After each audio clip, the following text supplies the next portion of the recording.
Hello friends, welcome back to Minty Lemon. எல்லோரும் எப்படி இருக்கீங்க? ரொம்பவே சூப்பராக இருப்பீங்கன்னு நினைக்கிறேன்.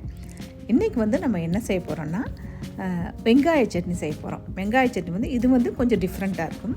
இப்போ அது எப்படி செய்யணும்னு பார்க்கலாமா?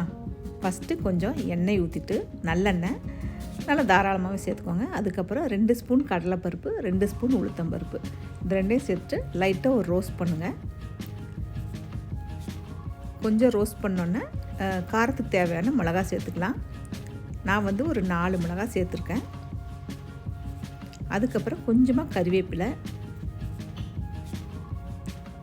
அப்புறம் ஒரு கைப்பிடி சின்ன வெங்காயம், அதோடவே ஒரு 4 பல்லு பூண்டு, அதையும் இதோடவே சேர்த்துக்கலாம். சேர்த்துட்டு நல்லா ஒரு வறுத்து விடுங்க.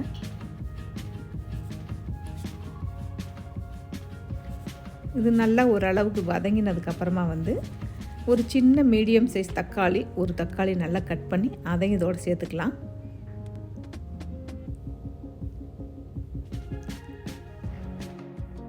இப்போ இந்த டிஷ்ஷுக்கு தேவையான உப்பு சேர்த்துக்கிறேன்.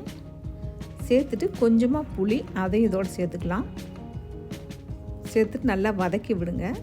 இது நல்லா வதங்கினதுக்கப்புறமா ஒரு 2 டேபிள் ஸ்பூன் தேங்காய், அதையும் இதோடு சேர்த்து சும்மா லைட்டாக ஒரு சாட்டை மாதிரி பண்ணிவிட்டு அப்படியே நல்லா அரைச்சி கொண்டு வந்துடலாம். தேங்காய் சேர்த்ததுக்கப்புறமா ரொம்ப வதக்கக்கூடாது.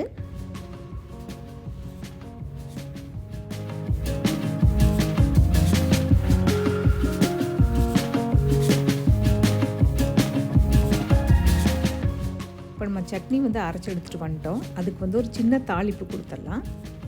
நல்லெண்ணெய் காஞ்சதும் கடுகு, உளுத்தம்பருப்பு, அது வெடித்ததுக்கப்புறமா கொஞ்சமாக கருவேப்பிலை, அதையும் இதோடு சேர்த்துக்கலாம். அவ்வளோதான். கொஞ்சமாக பெருங்காயத்தூள் சேர்த்து அப்படியே சட்னியில் மிக்ஸ் பண்ணிடுங்க. இப்போது நம்மளுடைய வெங்காய சட்னி சூப்பராக ரெடி ஆகிடுச்சு.